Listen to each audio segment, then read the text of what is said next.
Hi, and welcome to this week's Mindset. I am honored to have Dom here, Dom Brightmon, DTM as a certified self-leadership expert with the John Maxwell team that empowers and equips others to share their story. Your love of books, Dom, has actually helped you write, and from what I learned is you wrote your first book at 23 years old, which is amazing, and we want to spend some time. But you've written and published Going North: Tips and Techniques to Advance Yourself, the follow-up bestseller Stay the Course: The Elite Performer's 7 Secret Keys to Sustainable Success, and contributing author for the bestseller book Crappy to Happy: Sacred Stories of Transformational Joy. Loving that already. So I got to spend a little bit of time with you. First off, Dom, thank you for spending time with us. I'm really looking forward to embodying your excitement and all the joy and happiness that you brought to our pre-conversation here. Thanks for joining us. Hey man, thanks for having me, man. That means something's working. And kudos to you for getting book 2 title correctly, man. A lot of folks trip up on that because of the subtitle. I had a little bit of practice on that beforehand, so I appreciate the I appreciate the kind words here. One thing we didn't talk about is actually you also have your Going North podcast, and I wanted to ask you as to what was the inspiration for starting from there. What was the inspiration for getting you to start a podcast and titling it Going North? Sure thing, man. So that actually started off back in 2017, a few months after the first book was published, because I needed a new way to market my book because I kind of slacked off with the marketing. And one of my ideas was to, yeah, man, like that's the thing. Like the thing is, like entrepreneur. Like life is a journey, and there's gonna be winding roads. There's gonna be dips and pitfalls. There's gonna be valleys. There's gonna be wonderful tops to get to the mountain, and just be like, yeah, you'll feel good, but like it was a valley moment for me. Like slacked off on the marketing, and funny enough, launching a podcast was in on my radar even before writing a book was on my radar because like my first book was written and published when I was 23. That wasn't Right. something I thought I was going to do at 23. I thought I was probably going to do that like 30 or 40 or whatever.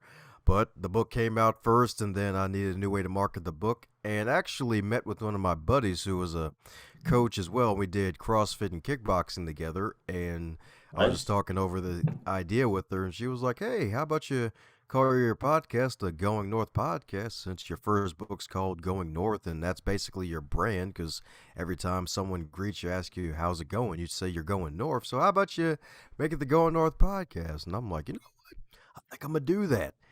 Thus, that idea was born. It was going to be called something else, but stuck with Going North, and made it all about interviewing fellow authors, because one of my favorite quotes of all time is that if you help enough other people get what they want, you'll eventually get what you want. And that was from Zig Love it. Ziglar. Love it. And yeah, man. So like interviewing fellow authors and really giving them a platform to share their stories, promote their business is, and help others realize that success is tangible, man. Like that's really what it's all about. And I didn't think I'd still be doing it 4 years later with 500 plus episodes. So yeah. So you must be doing something right then. Yeah, the mind control's working. Let me stop.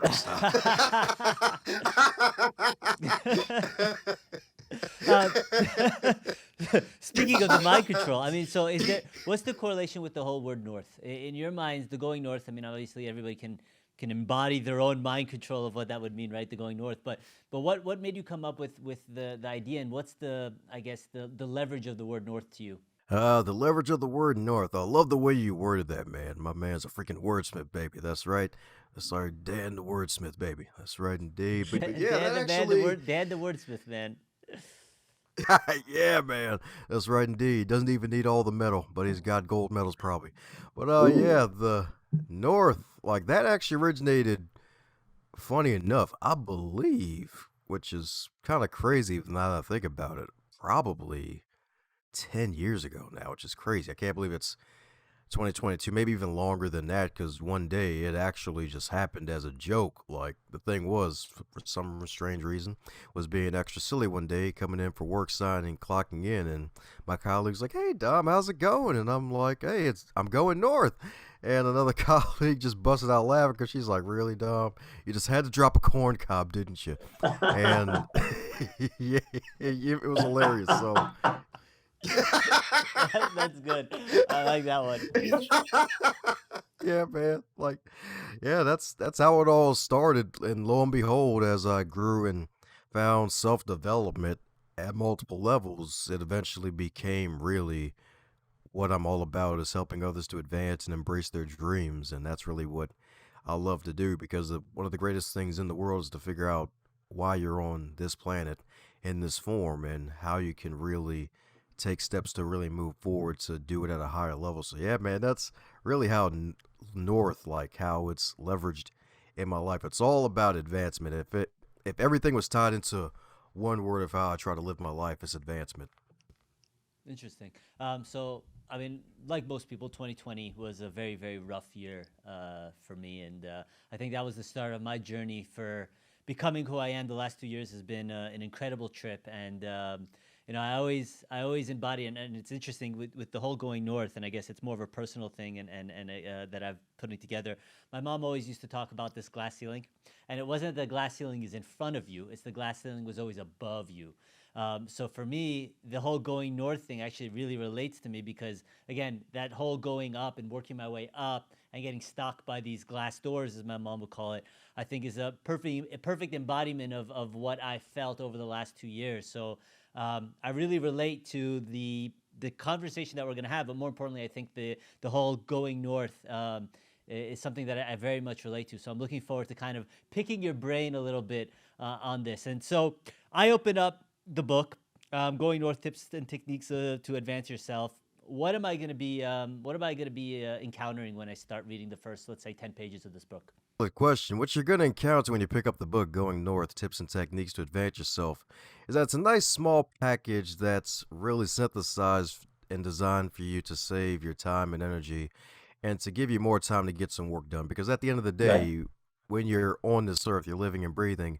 Not only do you need encouragement, but you also need to do some activity with your body because a body that gets in motion stays in motion. And that book Right. is really the product of the things that I teach and truly believe and what I've actually done in my own life because I'm sure we're all familiar with the curated feeds of social media where it's like, oh yeah, take pictures next to Lambo, rent it or not, and like put a whole life of like, oh man, my life is freaking amazing. It's 11 out of 10, man. It's freaking 7 out of 5 stars. Like it's on fleek every day of the week. My freaking milk is chocolate, man. It's all good every day. Like, nah, that ain't it. Like it's you're really just gonna get a tangible book. Like in the book itself, the first chapter, even in there, like the most efficient way to advance yourself. Like back then, when I first wrote the book, there was a certain rule called the rule of three, where if there's something you don't know about, read 3 books about it and then take action from those things. And I dubbed that the most efficient way to advance yourself because if you pick up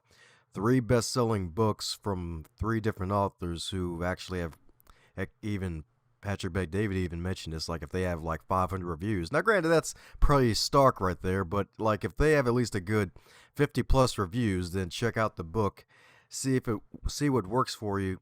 Basically, take the meat and spit out the bones. Basically, like this is basically 100 books dialed down to 65 pages. And if it's something you don't know, you read and learn more about it, apply whatever you can to your own life, and then take action from there because action is where the magic happens, and action is where inspiration is going to happen. So that's what you're going to get out of this book. Love it. Everybody talks about wanting to do, wanting to do, wanting to do, but when it comes down to it, like you said, they'd rather go rent the Lamborghini than put in the work to go own it. So I think that that's definitely a place to start. Can I ask a little bit of a personal question then? What got you to this awesome, energetic, really enthusiastic? Because it's for me, from what I'm getting from you, Don, it sounds like you're just excited about life. What got you to this point? Ah, yes, quite a few things. It had a solid foundation. I was blessed to have both my mother and father in the home. My father was a veteran in World War II and the Korean Thank you for his War, service. and my father wanted her to get her education. Heck, even my father couldn't even marry my mother without agreeing to making sure that she gets her education.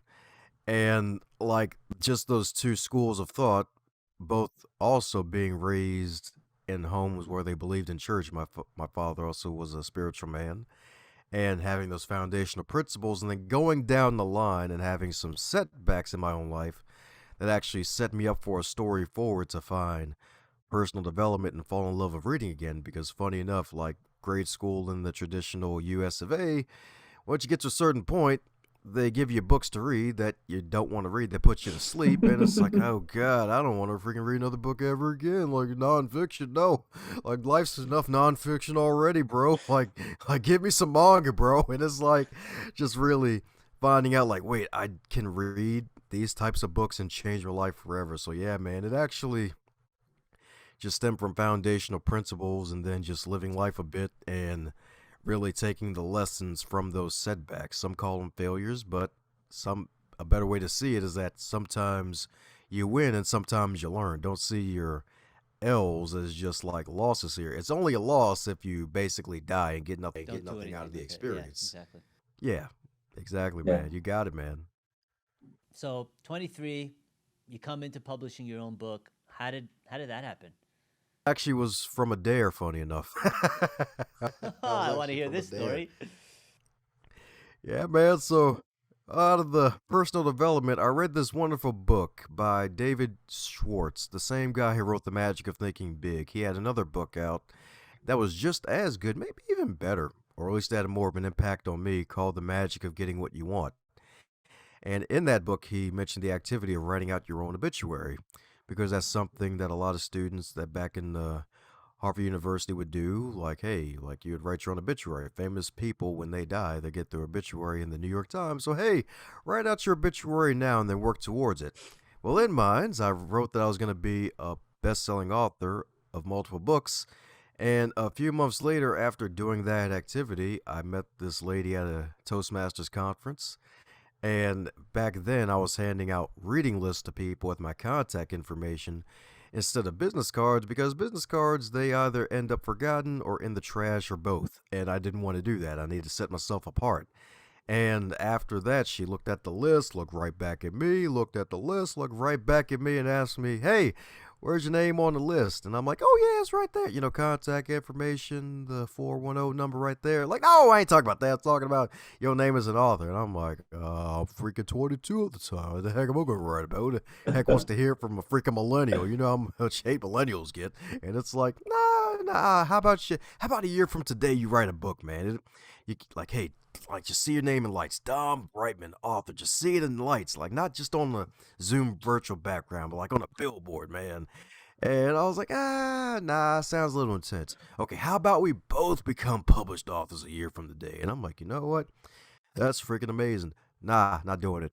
And after that conversation ended, I told a friend of mine about it, who also was an author at the time, and I kept on trying to get him to write a second book because I was looking forward to it. I enjoyed his first one. And it was like, hey, you know what, Dom? You should write a book of your own, buddy. Yeah, this would be good. Because he saw it as a way for me to get off his case of writing his next book and make it even better and not butter. We come down to a time for a Toastmasters meeting where I was practicing a speech. And the thing was, there was a built-in Q&A session I had to do. And the first question was from my buddy Sean. And he was like, hey, Dom, when are you going to write your book, man? And I just was so pissed in my head, and I'm like, man, like the whole room was just silent, and I'm like, man, like I don't want to look like a punk up here. So I said, a year for the day, gonna write my book. Ran There home you go. and 14 pages of raw content. Wrote that from like actually pen to actual paper, no typing, and that became the last chapter of Going North. And the book finally got released 10 months later, October 2016. So I ended up meeting that deadline without actually truly shaking on the agreement. So psychologically, the agreement was already made. I just didn't make it physical and manifest yet until that time. And we met after that and shared a copy with her, and it was great. So yeah, man, What that's a how it all came story. to be. What a story. I mean, I think there's definitely something to say about the whole putting it out there in the universe kind of deal, and making the agreement with yourself. I mean, there's times when you wake up in the morning and you say you're going to do something, and somehow you end up doing it even though you really didn't have the intention of doing it, right? And I think that the fact that you put it out there at such a pivotal time for yourself was seems like to be a pretty impactful moment in your life. Oh yeah, I can say that again, man. Like sometimes I just need that push. It's like that classic story about the guys, and I think it was like some African princes or whatever. Like, hey, you get my hand's daughter in marriage if you make it to the other end of the pool, and these pools are full of crocodiles. And then the one guy was pushed in, and he made it all the way first place. And they're like, "Hey, man, what made you jump in?" He's like, "Jump in? I want to know who pushed me." So it's like we just did that.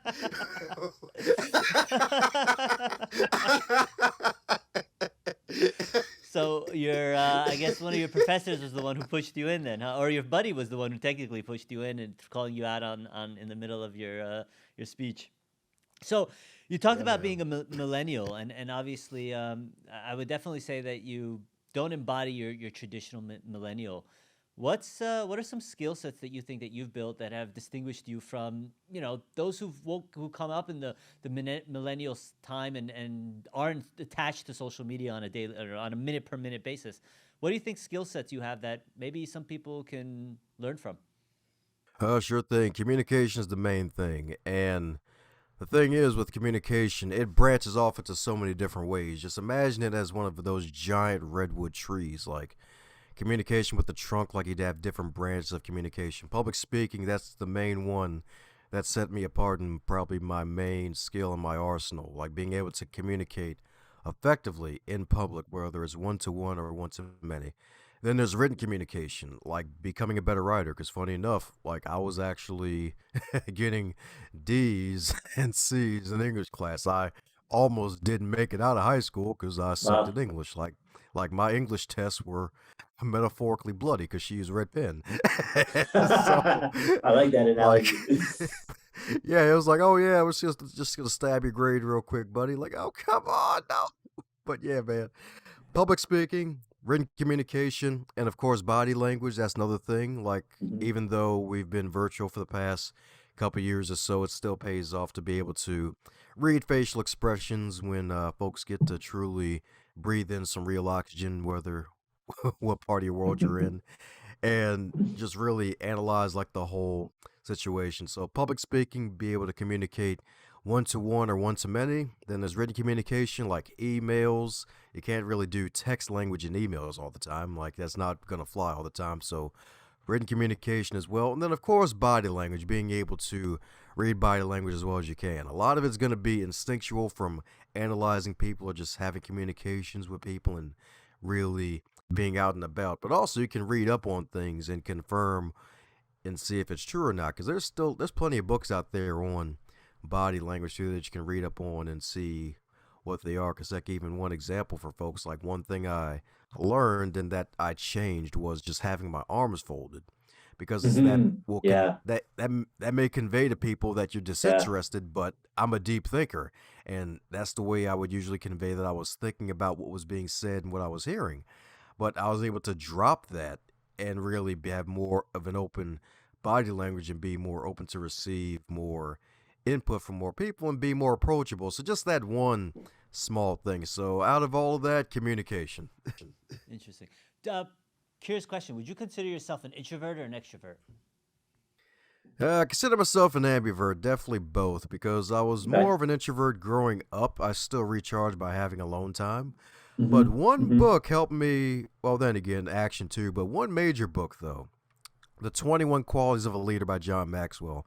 That book made me an ambivert because there's a leadership lesson in there where he mentioned his father, who was a preacher, would walk slowly through the crowd and learn folks' names, talk with them, checking how they're doing, and take his sweet old time going through the room wherever he was at. And that was a major leadership lesson. And that's a major networking lesson, like taking your time to really take in the energy, if it's a positive energy, especially of the room, and learning from people, learning how you can help people. Heck, even one guy I met like a couple years ago, we went to a communication seminar and he was a photographer. And I kept his contact information. So I was like, oh, he was networking with people. And a year later, I had a podcast guest who needed a photographer.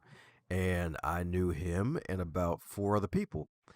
And out of all of them, he was the one who was chosen because he had the best production out of all of them, because he had the best website and he had a lot of reviews and everything. He, out of everybody, he had the best presentation. and that link up happened. And I had a lot of my headshots done through him too, and I got a discount and got extra photos sent back to me too, because I sent him more business, all from a weak tie that he met at a communication seminar a year ago. So walking slowly through the crowd, that can benefit other people and yourself, because I needed headshots, he needed business, so it was win-win.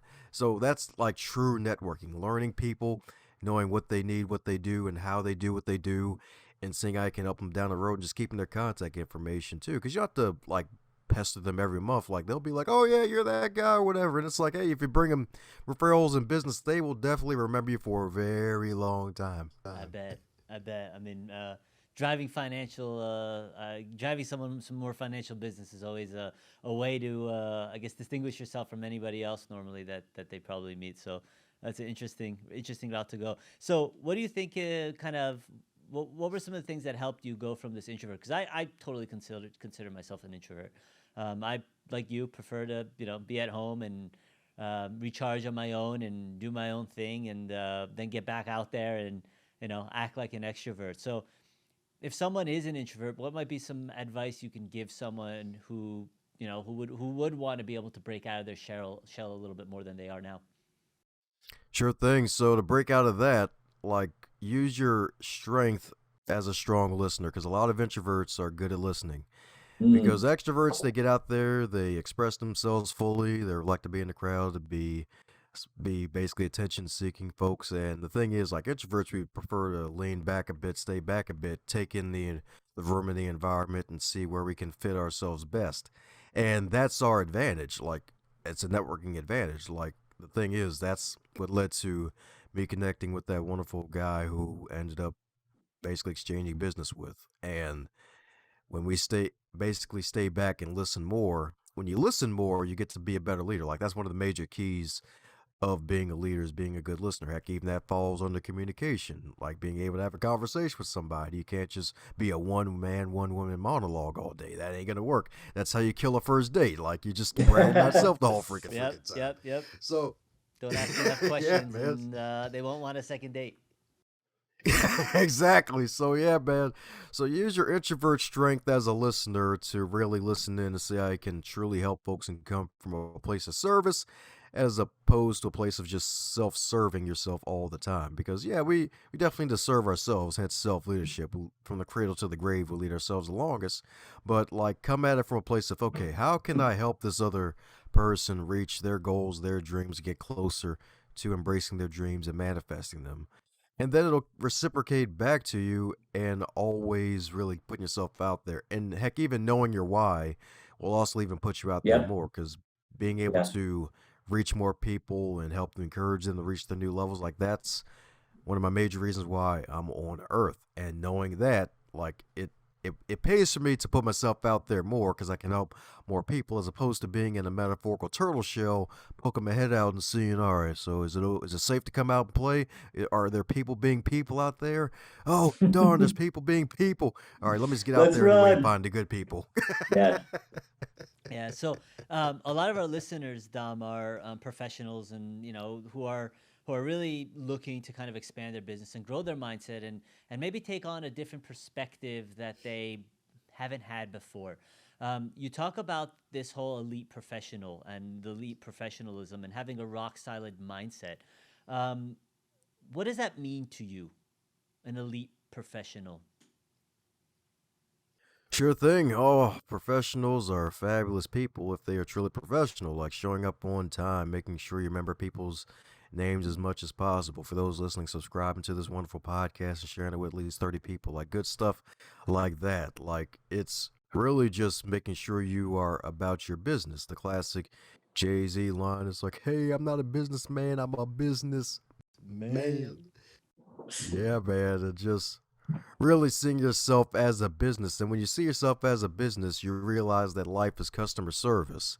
And what I mean by that is that you really seek to give the best service that you can for other people, no matter whoever your client is, or whoever your customers are, even if they're not your client. Really treating as many people as you can, whoever you come in contact with, the best way you can. See them as a precious metal, like the golden rule in action, like treating them the way they want to be treated, like really seeing them for who they are and always giving the best service that you can possibly can for other people. That's really what elite performance is all about. No matter what company you're part of, even if it's your own company, we're all in business for ourselves, whether we realize it for or not. And we're all in business for other people because other people help us to get to where we are today. Like the whole self-made term, which I'm not a fan of. Like there's no self-made anybody. Huh. You like Steve Jobs himself. Like, hey, he was a visionary. He was a creative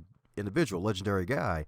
But someone had to buy to his ideas and give him the venture capital to start the Apple company. He even had Steve Wozniak to handle all the technical stuff. Right. Like every elite performer focuses on delivering great customer service to whoever is in their realm of influence, no matter what company it is, even if they're own, because we all need together. We're definitely better together. Yeah, and I gotta apologize. I think I said the word elite professional, and you used the term as elite performer. So, what are some habits of an elite performer that a professional might be able to take on and implement into their daily lives? Yep, sure thing. One thing is daily solitude. If you give yourself the gift of solitude, you can masterfully serve the multitude. Huh. So, by Yes, being able indeed. to serve the individual, which we just talked about, at the best of my ability, in a sense, what you're saying is I'm servicing the community or the world as a whole. And if we all were to do that, guess what? The world would probably be a much better place.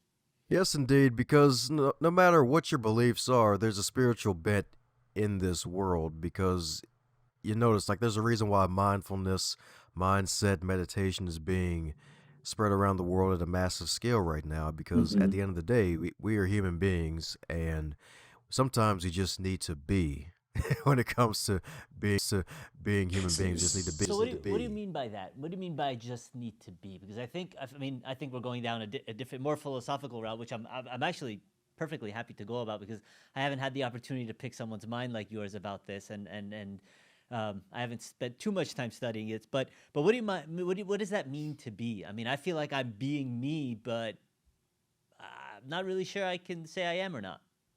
And the reason for that is because sometimes, especially in the US of A, we're so go, go, go and do. Hmm. And it's easier said than done. But when I say just be, it's just giving yourself a small amount of time, as much time as you need to really just be with yourself and really give yourself some silent time to really be with your thoughts and be with yourself, whether it's 5 minutes or 15 minutes. Like every day, I give myself at least 5 minutes of silence before I really get into the day. Like once the alarm gets set off on my phone, I don't turn on the Facebook, the social media, or whatever, or the YouTube. Just put the phone back, really sit up, and just give myself a good 5 minutes to really be quiet, be with myself, get into some prayers, and heck, even keeping a notebook by my side. If a thought pops up, just writing it down and capturing it, and just letting the thoughts come to me. Because the thing is, a lot of people, like, if you don't really do some time for yourself to really check in with yourself before you check in with the world, and you go head first into the world, you'll be hard charging, and then you won't even give yourself that time that you truly need to rest because true rest happens when you give yourself solitude, even if it's just for a small amount of time. Like even 30 seconds, just some deep breathing, like breathing in through your nose, making sure it goes to the belly in and out at least 3 times, stuff like that, and really focus on the self because sometimes we forget to breathe, and that's another cause of stress nowadays is just forgetting to breathe. It's like instead of telling somebody to calm down, just say, "Hey, how about you just breathe for a second? Just breathe." It, at first they'll be like, "The hell are you talking about, man?" It's just breathe as opposed to calm down because we all know you tell somebody to calm Calm down, they down. just 10x You it. telling me to calm down? Don't tell me to calm down. I like that. Just breathe. Just breathe. Breathing is probably the most essential part of being able to refocus and kind of recalibrate and bring things back to a center of gravity where you feel grounded. And I think that that's definitely something. I mean, that's why they teach breathing in exercise, and that's why exercise is so powerful. It's because you're forced to have to take deeper and bigger breaths, and part of that is just really, I think the emotional and the mental um, uh, strength that comes with exercising, at least for me. And I've never thought about it being the breathing aspect of it, but I do catch myself in intense workouts, really having to breathe and just being like, whoa, I need to take a step back and realize what I am and where I am and what I'm doing.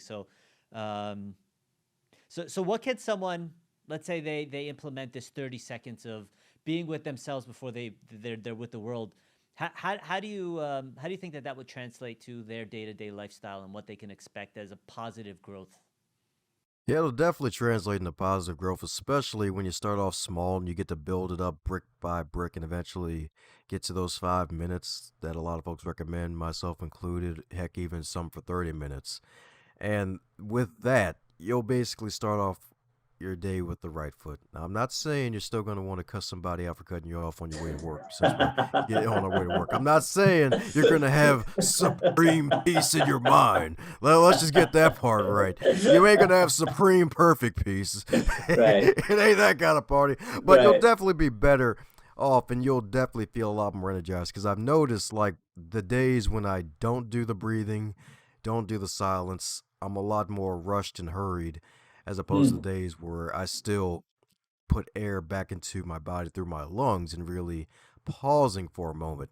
Even what you even alluded to a bit early with the workouts, like stepping back for a bit, like even with the high intensity training, like it's on and off. Like you get a 30-second break in between, a 60-second break in Right. between because you can't completely go Right. for those whole 60, 30 minutes. You still need those small intervals so that way you can keep on going.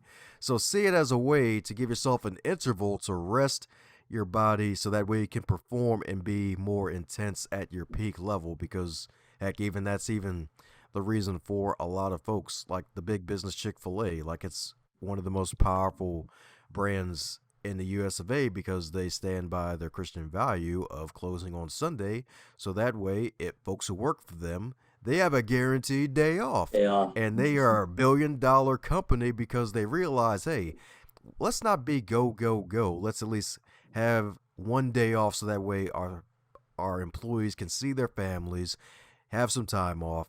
They can go to a worship center if they so desire. We're not going to force that on them, and really just keep that in mind because we're built for action, but we're not built for 365 days of action. There has to be some rest. You can't just be Scott Steiner. I got freaks 9 days out of the Hmm. week. Hmm.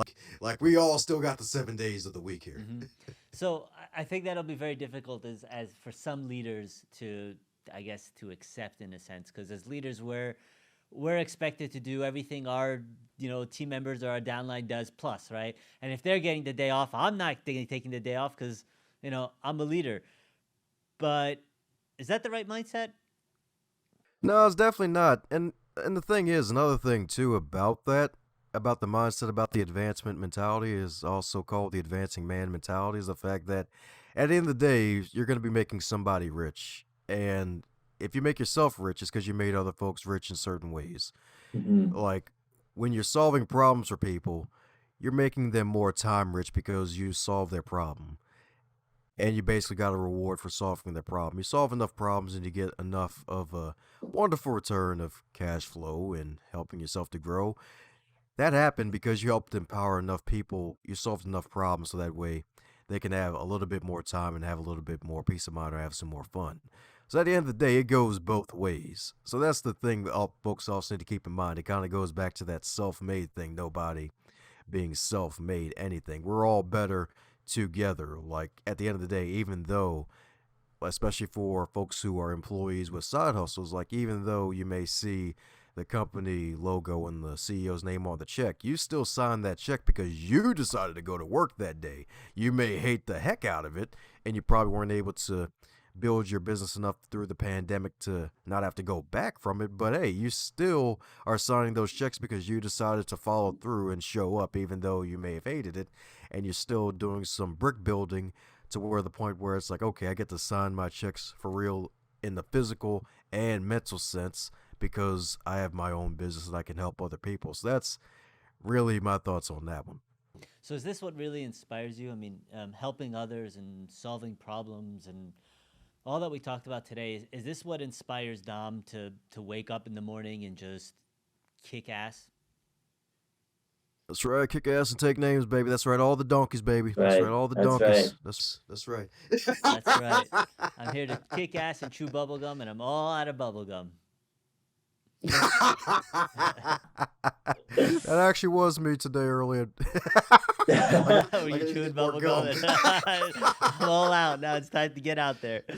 Um, that's yeah. I mean, so I'm again. I think a lot of introverts are like the giving back part of it because by giving back you're not put in the spotlight the other person is, but you still feel good about what you've provided to society, or at some extent what you provided to society.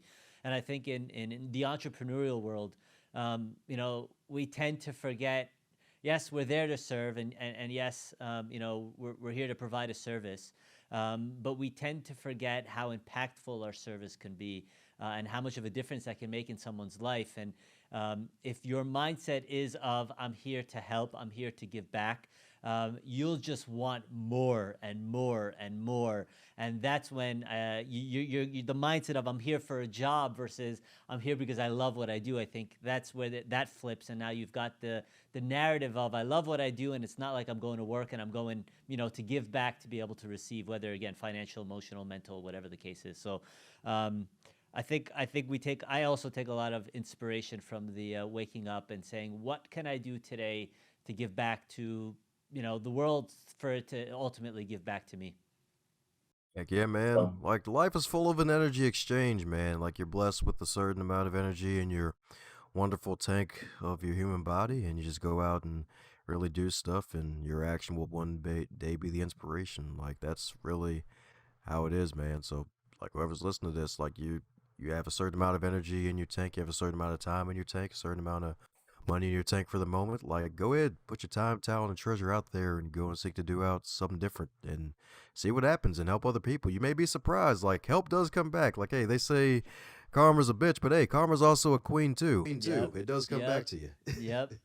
Totally agree with that. Um, Books. You obviously are an avid reader. I mean, I think I've heard you name off 5 or 6 books and 5 or 7 different authors, which I would never be able to. So kudos to you on that. But what got you really into becoming an avid book reader? Ah, yes. It was actually 2012. I had a nice little setback sandwich that year. I got into a car accident on my 21st birthday, oh, I'm and sorry. sadly, don't worry, it's all good. If you have a car accident story and you're still alive to tell the tale, that means you're on, I guess it's you're on yeah. the right I guess track. that's a good. That's a good point. I guess Yeah, in that case, apparently. congratulations. Yeah, exactly. Because Brendan Burchard and Hal Elrod, they have good car accident stories how they came out alive, and it's like, oh, I guess I'm in good company then.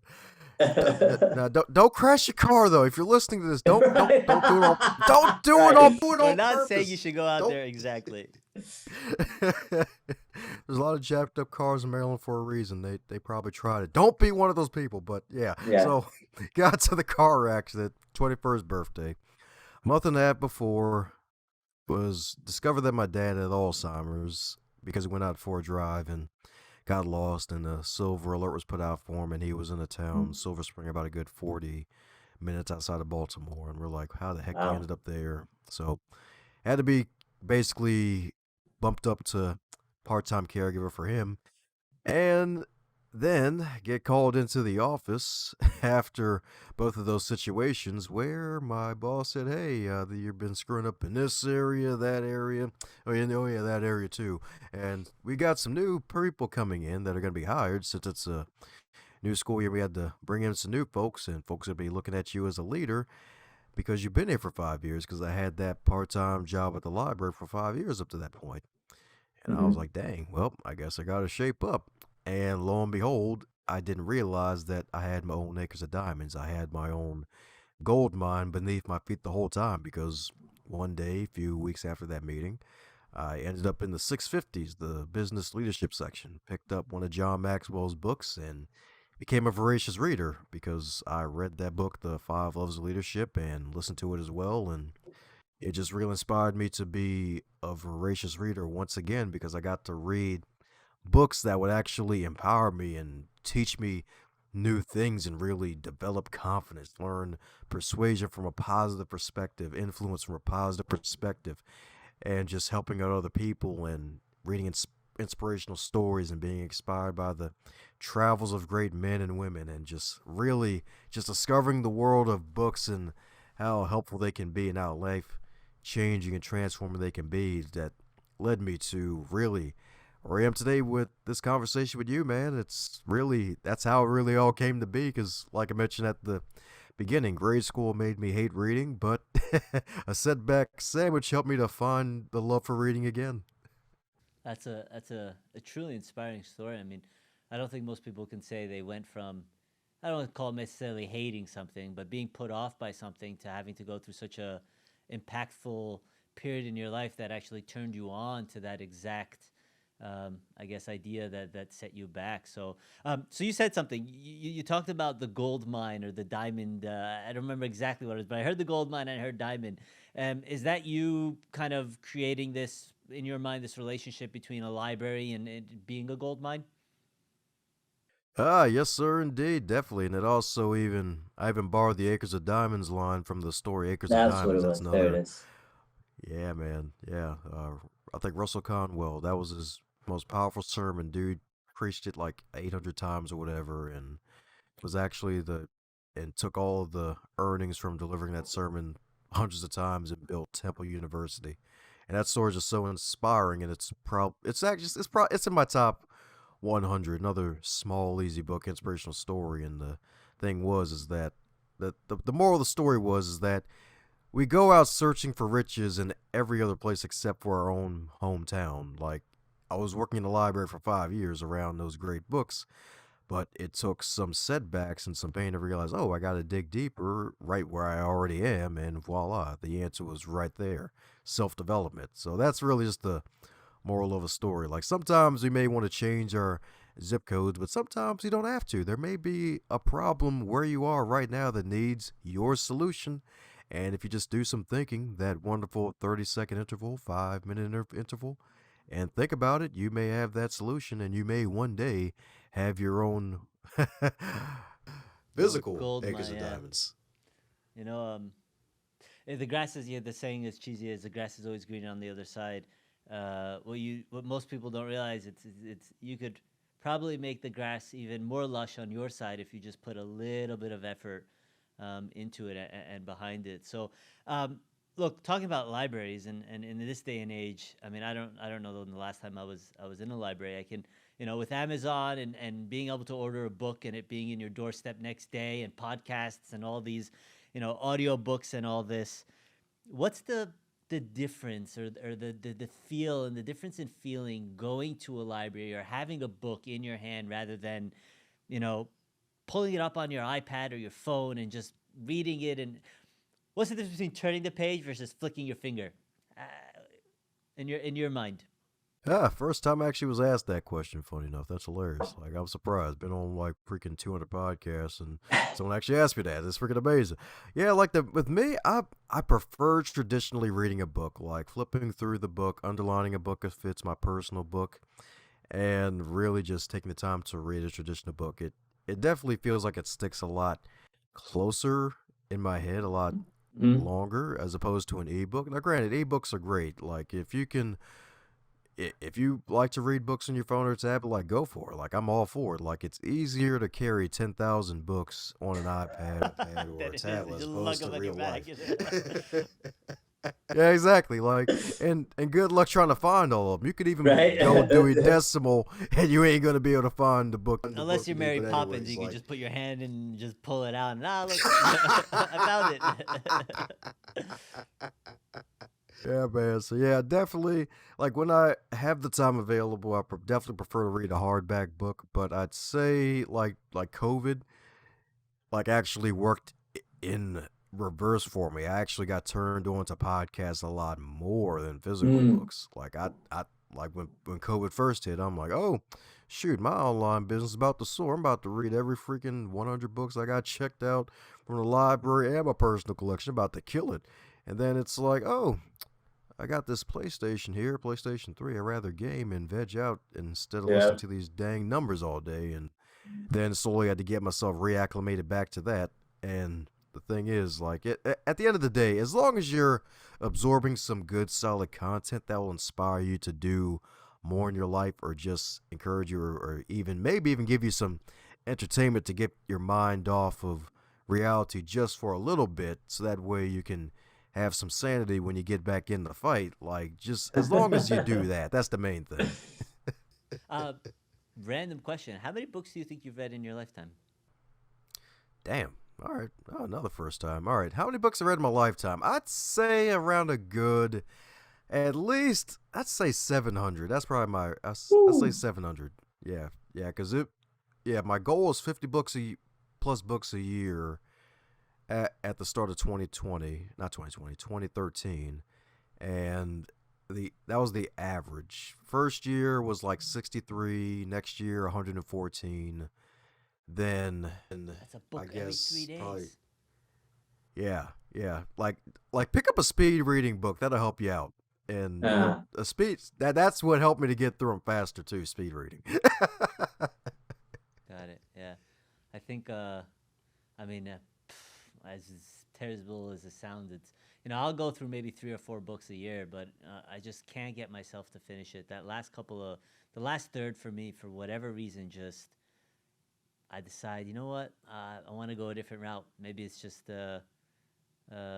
me, but I'm definitely going to try to make an effort. I picked up a new book, 12 Rules of Life by Jordan Peterson, and I'm halfway through, so I'm going to try to make it an effort because of you, Dom. That's going to be my inspiration for this podcast. My inspiration from you is to make sure I finish this book and not go through and not give up on the last 1/3 of it. So, thank you for that. My pleasure, man. Good uh, luck, man. That's a thick book. I mean, it's been a wonderful book. I think it's kind of in general, book reading is something my mom has always taught me. It's like, yes, you could be as smart as you want, but when it uses a totally different brain, side of your brain when you read and you sit down and you read than just looking at paperwork and documents all day long. As entrepreneurs, all day long you're looking at emails coming through and documents coming through, and you're writing, all this content. But until you sit down and you read somebody else's content from their life journey, it definitely puts it in a different perspective. So, last thing before we head off, someone who's inspired to, really start to work on their personal development, and has been struggling. I'm sure there's a lot of people out there who do it once, twice, and then they go, it's too much work, it's too difficult. What's some inspirational words you can give someone to get them to be consistent, to just start their journey in personal development? Yeah, powerful question. Definitely get a mentor. Definitely get a mentor. Getting a mentor, hiring a coach, if you do both, that'll take you to a new level, because that actually would help me to have quantum leaps in my life, because a coach is someone who's going to hold you accountable. And especially if they're one of those pricey coaches, you're going to be holding yourself to account. It's like, I'll be a damn, I lot better get more. my investment back. Yeah, exactly. So, yeah, man, like, and the thing is, if you can't afford a coach just yet, like, just stick with mentors. Like, John Maxwell is one of my mentors, and the whole world is blessed to still have him alive, and he's in his early 70s too. And just seeing him in action, heck, even like last month at the time of this recording in 2022 in March, like a guy in his early 70s on stage giving content the way he does, inspiring folks the way he does, like, that's inspiring. That's something I'm shooting for. I want folks to hear me in my 70s and be like, that damn Dom is freaking good, man. I heard him when he was in his 20s in Toastmasters, heard him when he was in his 30s, but dude, I'm on my cane and he's in his 70s, still killing it. Like, that's what I was shooting for, dang it. Longevity, man. So just get started today. Get a mentor. They dead or alive through their books. Like, that's the other thing about books. Like, you get to get a piece of someone's life, what they decide to put pen to paper, and really apply from it. And the other thing too is the other side to that book reading coin is that sometimes it's better to master one book as opposed to a bunch of books. Like the Ah, 21 Qualities of a Leader. Like, that book, that's one of the few books I've actually read more than once in the past 9 years of my personal development. And there's a reason for that, because that book, it's a great size, like 150 some pages. actionable steps turned me into an ambivert because of the lessons that I've applied from it. Like, sometimes it's better to master one book and grow from that and grow bit by bit from some others as opposed to trying to read a bunch of books at once. Because I met another guy who was also a radio show host and has a book of his own, and he read over 1,000 books because he was also in the Air Force and joined like the fire, became a firefighter and all this other stuff. Read 100 books a year. But the thing was, when I talked to him a few years ago, he said if he would look back on his time, he said he would focus more reading certain areas and have a more focus in certain areas. So if you don't want to do the whole 700 book thing, which is a-okay, maybe just focus on the one book and try to master that and see how far you can go and grow from that one book, and then make that your mentor and eventually network with other people and add them to your network and grow Love from it. them. I think that's some sound advice there, Dom. So obviously people can get in touch with you on your website, dombrightmon.com. But what are other ways that people can connect with you if they're inspired by today's conversation? Yes, indeed. If you're inspired by today's conversation, you head over to dombrightmon.com. I got some social medias too. I'm on the IGs. You can slide to my DMs as long as you're not trying to spam me. Yep, and it's Dom Brightmon everything too. LinkedIn, Awesome. Facebook, Easy enough. Twitter, it's all Dom Brightmon. Well, Dom, thank you so much for spending the time. I enjoyed this conversation tremendously, and I appreciate you, being here on the set schedule mindset. I'm hoping that some people really take inspiration from this because I really like the perspective that you came from. Though you're very enjoyable to listen to. I think the perspective is one that I haven't really heard too often. So. Keep up the amazing work, keep up the journey, and I really hope that we get to continue this conversation in the future on another podcast. My pleasure, man. The chocolate's being spread everywhere, man. That's right. Well, thanks for joining us, and we'll catch you guys on the next one. Take care.